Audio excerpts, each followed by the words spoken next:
The Assembly, first I of think all, Mr. I'd like Mr. Excellencies to apologize. There was a break. I think Mr. Modi is being invited. We are going across live. But the system has been restored. Now the Assembly will hear a statement by His Excellency Narendra Modi, Prime Minister of the Republic of India. May I request protocol to escort His Excellency.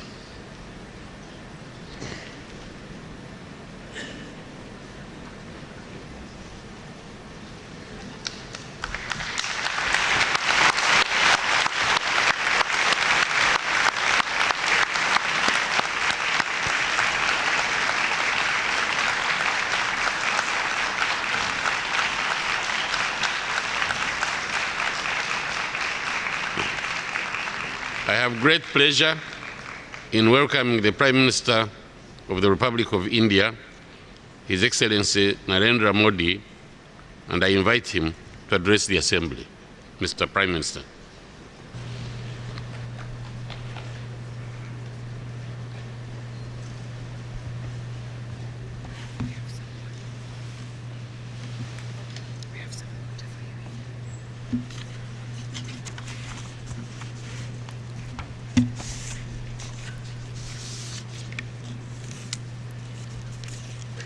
माननीय अध्यक्ष महोदय, श्रीमान Sam Qureshi जी, under secretary general श्रीमान गेट्टू जी, विशिष्ट प्रतिनिधिगण और मित्रों, सर्वप्रथम मैं संयुक्त राष्ट्र महासभा के 69वें सत्र के अध्यक्ष चुने जाने पर आपको हार्दिक शुभकामनाएं देता हूं। भारत के प्रधानमंत्री के रूप में मैं पहली बार आप सबको संबोधित करने का मेरे लिए अत्यंत सम्मान की बात है। मैं भारतवासियों की आशाओं व अपेक्षाओं से अभिभूत हूँ। उसी प्रकार मुझे इस बात का पूरा भान है कि विश्व को 1.25 बिलियन लोगों से क्या अपेक्षाएं हैं। भारत वह देश है जहाँ मानवता का 6वां हिस्सा आबाद है। भारत ऐसे व्यापक पैमाने पर आर्थिक व सामाजिक बदलाव से गुजर रहा है जिसका उदाहरण इतिहास में दुर्लभ है। प्रत्येक राष्ट्र की विश्व की अवधारणा उसकी सभ्यता व उसकी दार्शनिक परंपरा के आधार पर निरूपित होती है। भारत का चिरंतन विवेक समस्त विश्व को एक कुटुंब के रूप में देखता है। और मैं जब ये बात कहता हूं तो मैं साफ करता हूं कि हर देश की अपनी एक फिलॉसफी होती है। मैं आइडियोलॉजी के संबंध में नहीं कह रहा हूं। और देश उस फिलॉसफी के प्रेरणा से आगे बढ़ता है। भारत एक देश है जिसकी वेद काल से परंपरा वसुधैव कुटुंबकम की रही है। भारत एक देश है जहां प्रकृति के साथ संवाद, प्रकृति से कभी संघर्ष नहीं, ये भारत के जीवन का हिस्सा है। और उसका कारण उस फिलॉसफी के तहत, भारत उस जीवन दर्शन के तहत आगे बढ़ता रहा है। प्रत्येक राष्ट्र की विश्व की अवधारणा उसकी सभ्यता व उसकी दार्शनिक परंपरा के आधार पर निरूपित होती है। भारत का चिरंतन विवेक समस्त विश्व को, जैसा मैंने कहा, वसुधैव कुटुंबकम, एक कुटुंब के रूप में देखता है।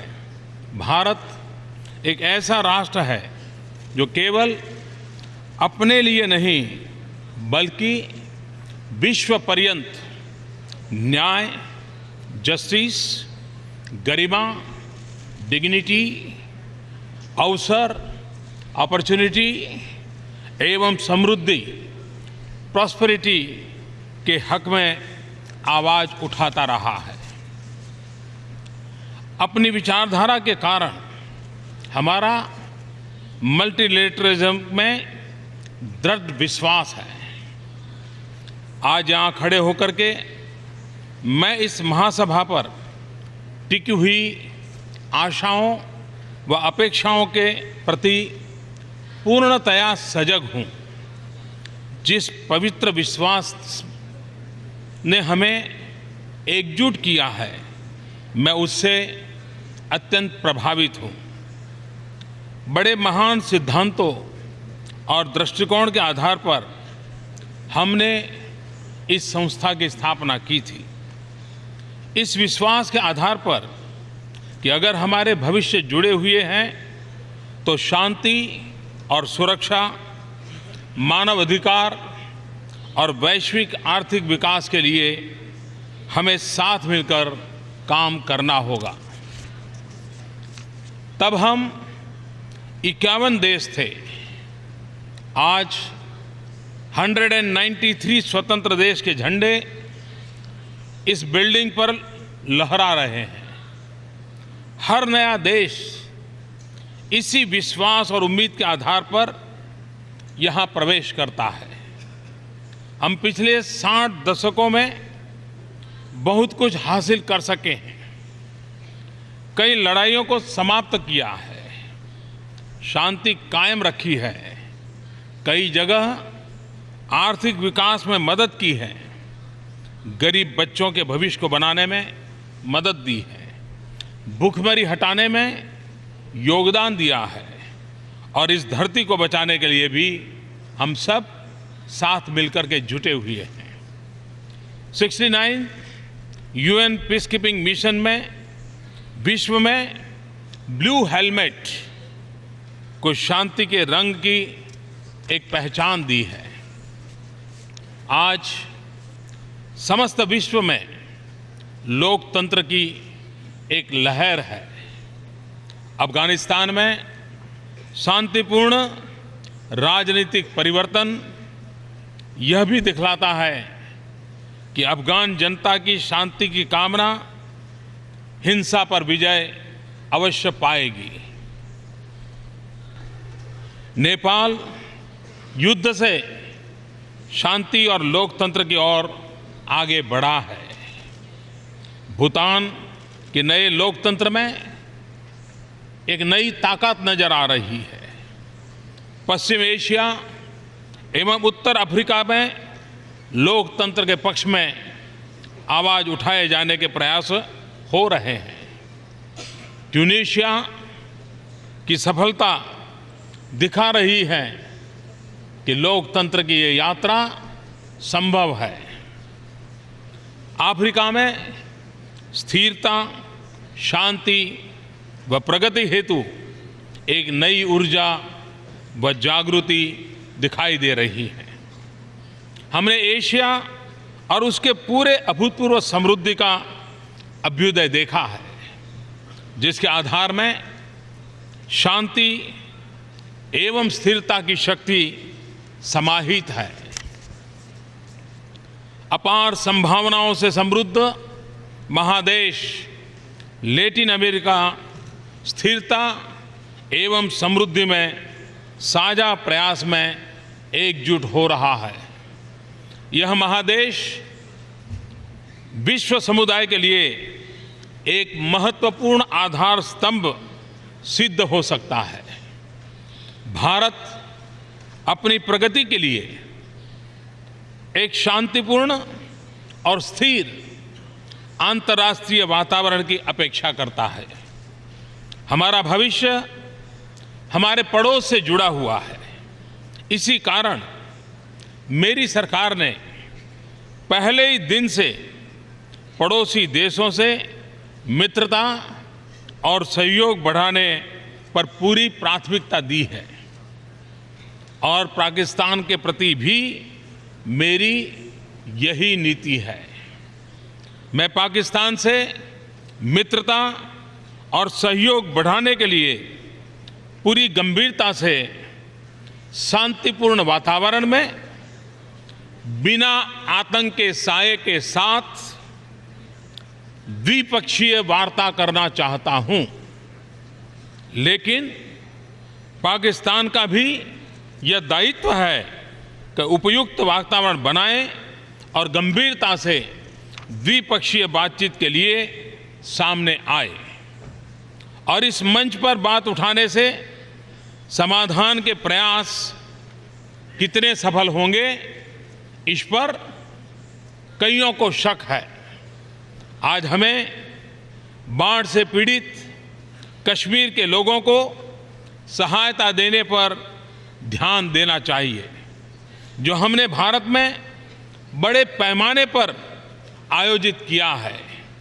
और इसके लिए सिर्फ भारत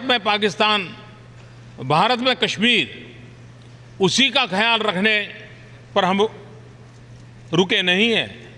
हमने पाकिस्तान को भी कहा, क्योंकि उस क्षेत्र में भी बाढ़ का असर था।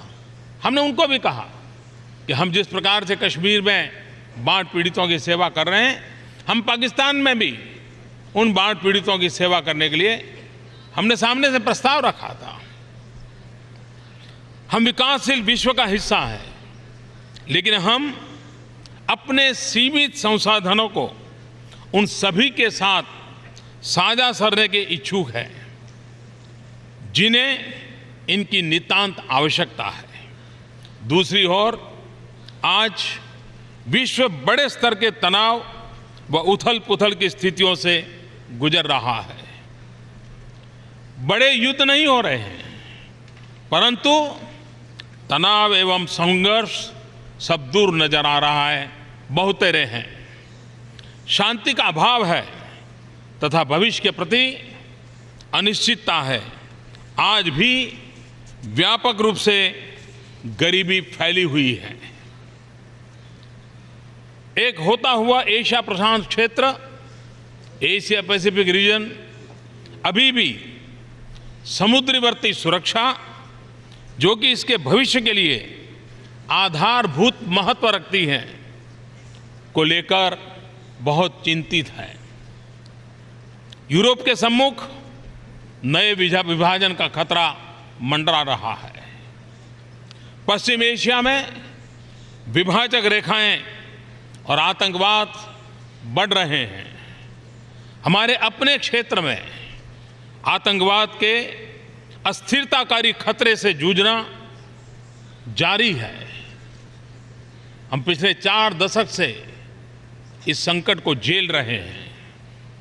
आतंकवाद नए नए रूप और नाम से प्रकट होता जा रहा है। इसके खतरे से छोटा या बड़ा, उत्तर में हो या दक्षिण में, पूरब में हो या पश्चिम में, कोई भी देश मुक्त नहीं है।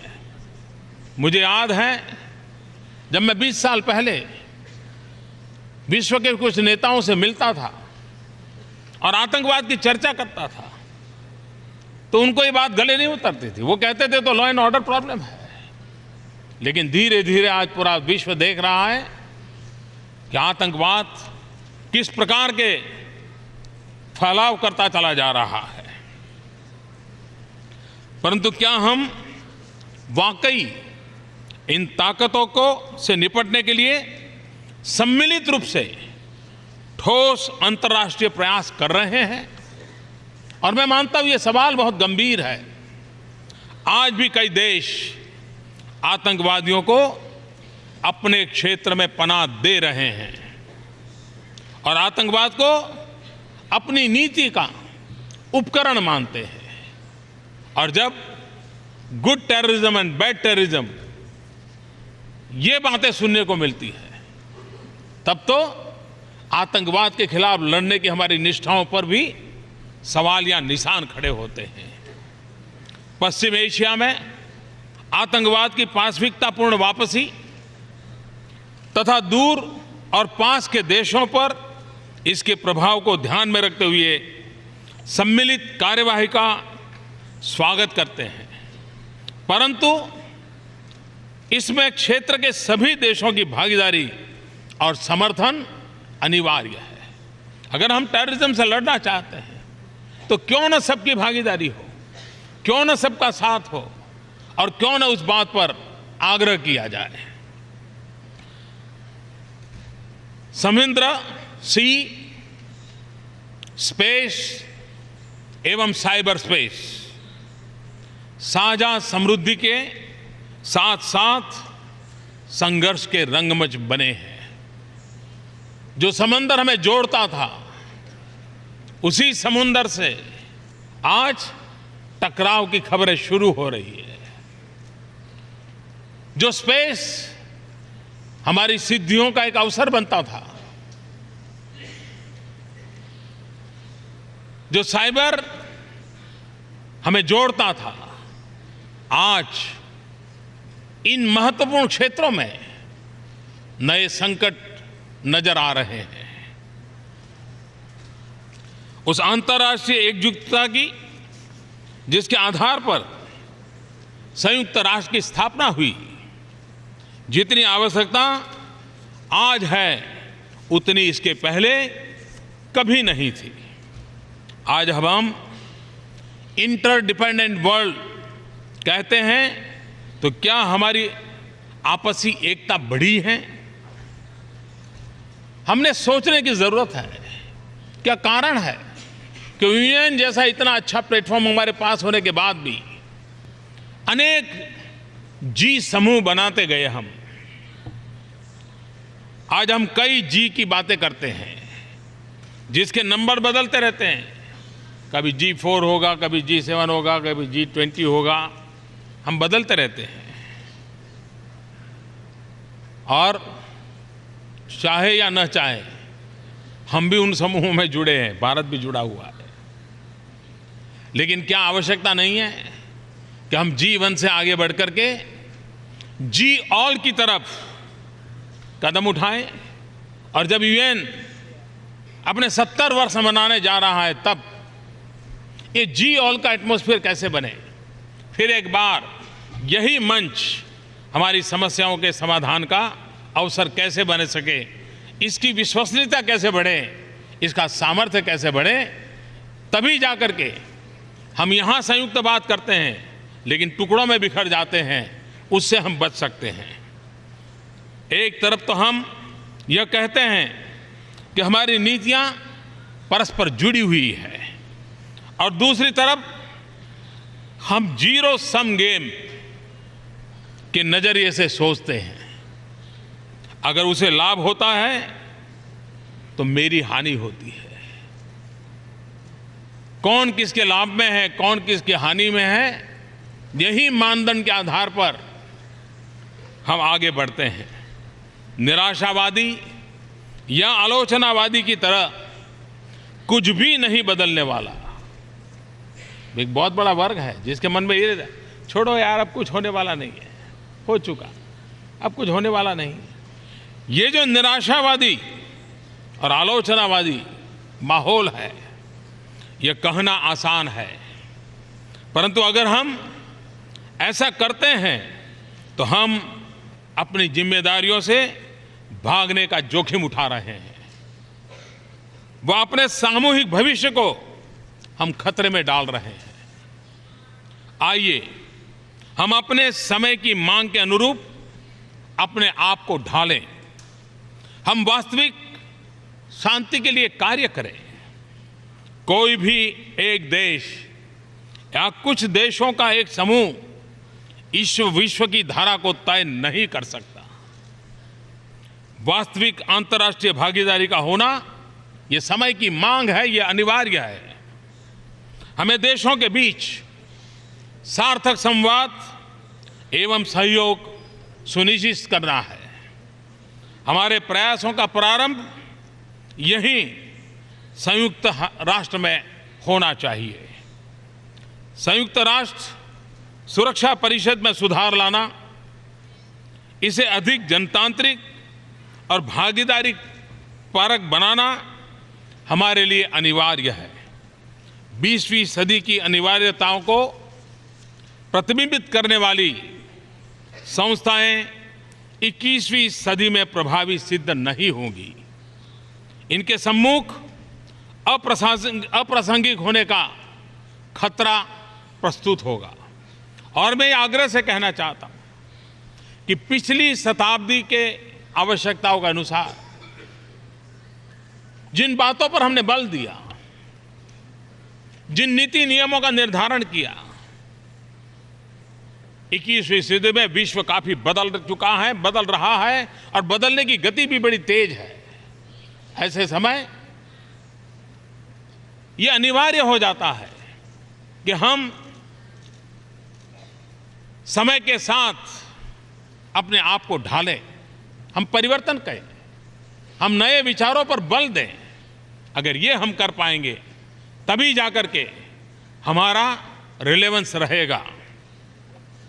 हमें अपने सभी मतभेदों को दरकिनार कर आतंकवाद से लड़ने के लिए सम्मिलित अंतर्राष्ट्रीय प्रयास करना चाहिए। मैं आपसे यह अनुरोध करता हूं कि इस प्रयास के प्रतीक के रूप में आप comprehensive convention on international terrorism को पारित करें। ये बहुत लंबे अरसे से पेंडिंग मांग है, इस पर बल देने की आवश्यकता है। टेररिज्म के खिलाफ लड़ने की हमारी ताकत का वो एक परिचय होगा। और इसलिए हमारा देश जो टेररिज्म से इतने संकटों से गुजरा है, उसको हर हमेशा लगता है कि जब तक यूएन इसमें इनिशिएटिव नहीं लेता है और जब तक हम comprehensive convention on international terrorism को पारित नहीं करते, हम वो विश्वास नहीं दिला सकते हैं। और इसलिए फिर एक बार भारत की तरफ से इस सम्मानीय सभागृह के सम्मुख बहुत आग्रहपूर्वक मैं अपनी बात बताना चाहता हूं। हमें आउटर स्पेस और साइबर स्पेस में शांति, स्थिरता एवं व्यवस्था सुनिश्चित करनी होगी। हमें मिलजुल करके काम करते हुए यह सुनिश्चित करना है कि सभी देश अंतर्राष्ट्रीय नियमों, मानदंडों का पालन करें।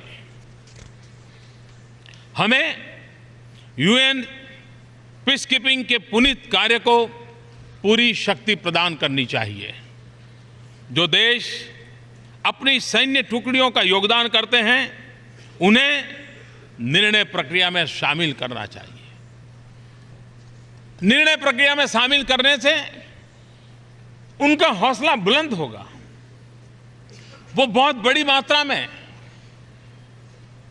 त्याग करने को तैयार है, बलिदान देने को तैयार है, अपनी शक्ति और समय खर्च करने को तैयार है।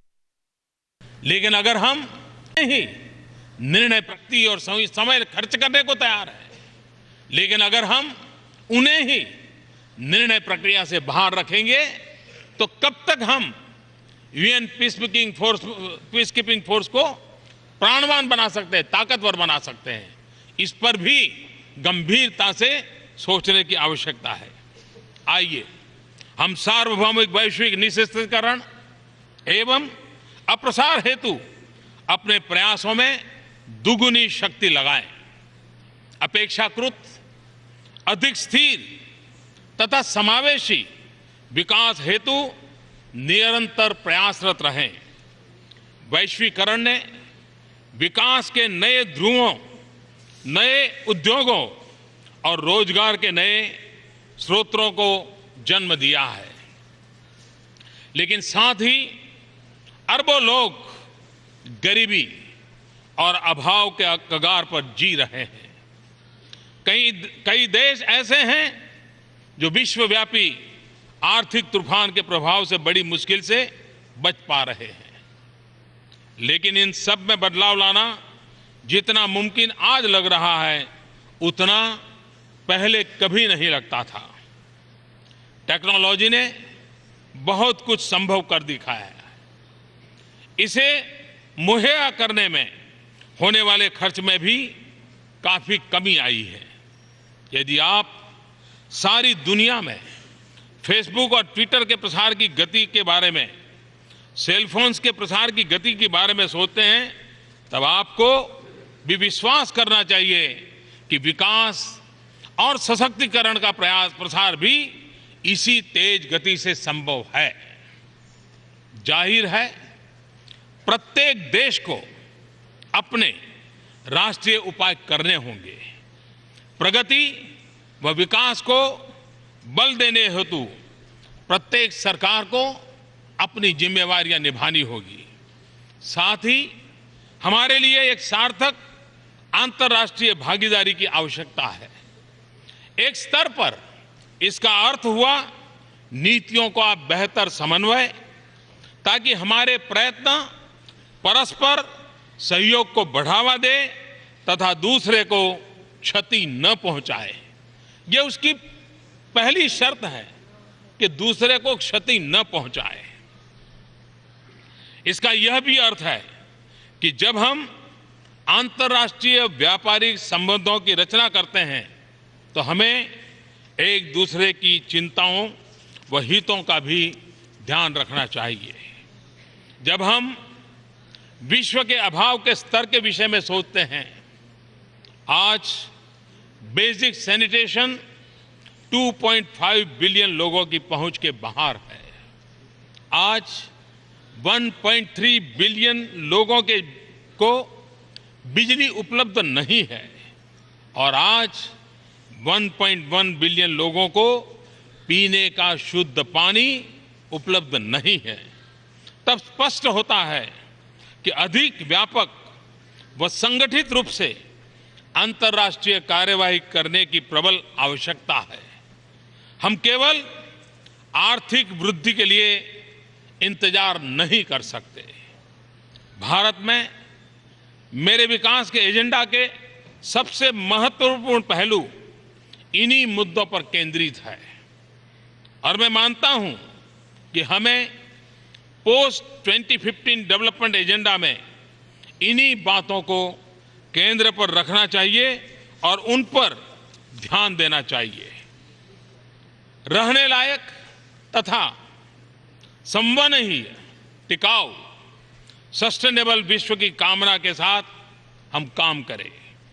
इन मुद्दों पर ढेर सारे विवाद एवं दस्तावेज उपलब्ध हैं, लेकिन हम अपने चारों ओर ऐसी कई चीजें देखते हैं जिनके कारण हमें चिंतित व आगाह हो जाना चाहिए और ऐसी भी चीजें हैं जिन्हें देखने से हमें चिंतित होते जा रहे हैं। जंगल, पशु पक्षी, निर्मल नदियां व झीलें और नीला आसमान। मैं 3 बातें कहना चाहूंगा। पहली बात, हमें चुनौतियों से निपटने के लिए अपनी जिम्मेदारियों को निभाने में ईमानदारी बरतनी चाहिए।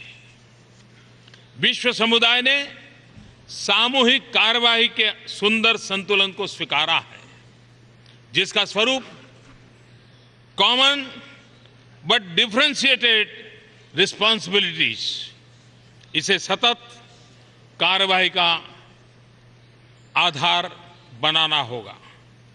इसका यह भी अर्थ है कि विकसित देशों को फंडिंग व टेक्नोलॉजी ट्रांसफर की अपनी प्रतिबद्धता को अवश्य पूरा करना चाहिए। दूसरी बात, राष्ट्रीय कार्यवाही अनिवार्य है।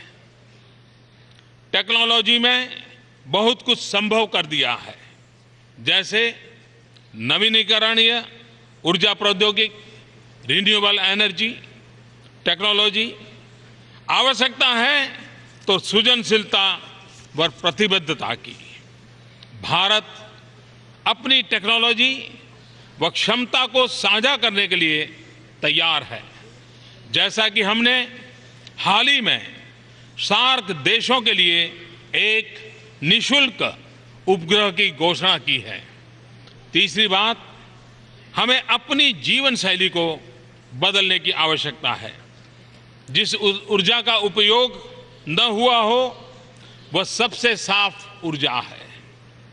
इससे आर्थिक नुकसान नहीं होगा, अर्थव्यवस्था को एक नई दिशा मिलेगी।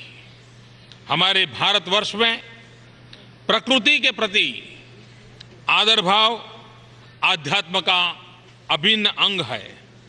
हम प्रकृति की देन को पवित्र मानते हैं। और मैं आज एक और विषय पर भी ध्यान आकर्षित करना चाहता हूं।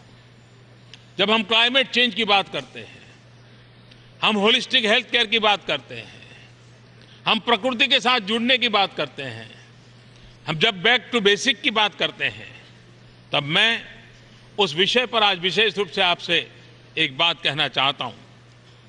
योग हमारी पुरातन पारंपरिक अमूल्य देन है। योग मन व शरीर, विचार व कर्म, संयम व उपलब्धि की एकात्मता का तथा मानव व प्रकृति के बीच सामंजस्य का मूर्त रूप है। यह स्वास्थ्य व कल्याण का समग्र दृष्टिकोण है। योग केवल व्यायाम भर न होकर अपने आप से तथा विश्व व प्रकृति के साथ तादात्म्य को प्राप्त करने का माध्यम है। यह हमारी जीवन शैली में परिवर्तन लाकर तथा हम में जागरूकता उत्पन्न करके जलवायु परिवर्तन से लड़ने में सहायक हो सकता है। आइए हम एक अंतर्राष्ट्रीय योग दिवस को आरंभ करने की दिशा में कार्य करें। अंततः हम सब एक ऐतिहासिक क्षण से गुजर रहे हैं। प्रत्येक युग अपनी विशेषताओं को से परिभाषित होता है। प्रत्येक पीढ़ी इस बात से याद की जाती है कि उसने अपनी चुनौतियों का किस प्रकार सामना किया। अब हमारे सम्मुख चुनौतियों के सामने खड़े होने की जिम्मेदारी है। अगले वर्ष हम 70 वर्ष के हो जाएंगे। हमें अपने आप से पूछना होगा कि क्या हम तब तक प्रतीक्षा करें जब हम 80 या 100 के हो जाएं। मैं मानता हूं कि यूएन के लिए अगला साल एक अपॉर्चुनिटी है।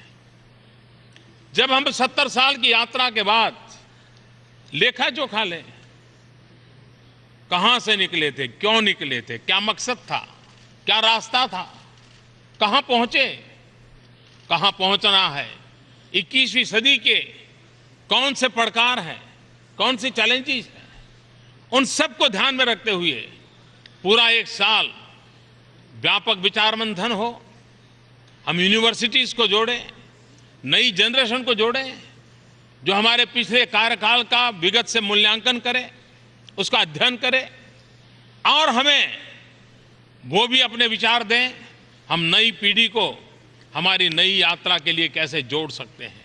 और इसलिए मैं कहता हूं कि 70 साल ये अपने आप में एक बहुत बड़ा अवसर है। इस अवसर का हम उपयोग करें और उस उपयोग कर करके एक नई चेतना के साथ, नई प्राण शक्ति के साथ, नए उमंग और उत्साह के साथ, आपस में नए विश्वास के साथ हम यूएन की यात्रा को एक नया रूप रंग दें। इसलिए मैं समझता हूं कि 70 वर्ष एक हमारे लिए बहुत बड़ा अवसर है। आइए हम संयुक्त राष्ट्र सुरक्षा परिषद में सुधार लाने के अपने वादे को निभाएं। ये बात लंबे अरसे से चल रही है, लेकिन उन वादों को निभाने की सामर्थ्य हम खो चुके हैं। और इसमें आज फिर से आग्रह करता हूं कि हम उस विषय में गंभीरता से सोचें। आइए हम अपने पोस्ट 2015 डेवलपमेंट एजेंडा के लिए अपनी प्रतिबद्धता को पूरा करें। आइए सन 2015 को हम विश्व के प्रगति प्रवाह को एक नया मोड़ देने के वाले वर्ष के रूप में अविस्मरणीय बनाएं। वर्ष 2015 एक नितांत नई यात्रा के प्रस्थान बिंदु के रूप में मानव इतिहास में दर्ज हो और ये हम सबकी सामूहिक जिम्मेवारी है। मुझे विश्वास है कि इस सामूहिक जिम्मेवारी को हम पूरी तरह निभाएंगे। आप सबका बहुत बहुत आभार, धन्यवाद, नमस्ते।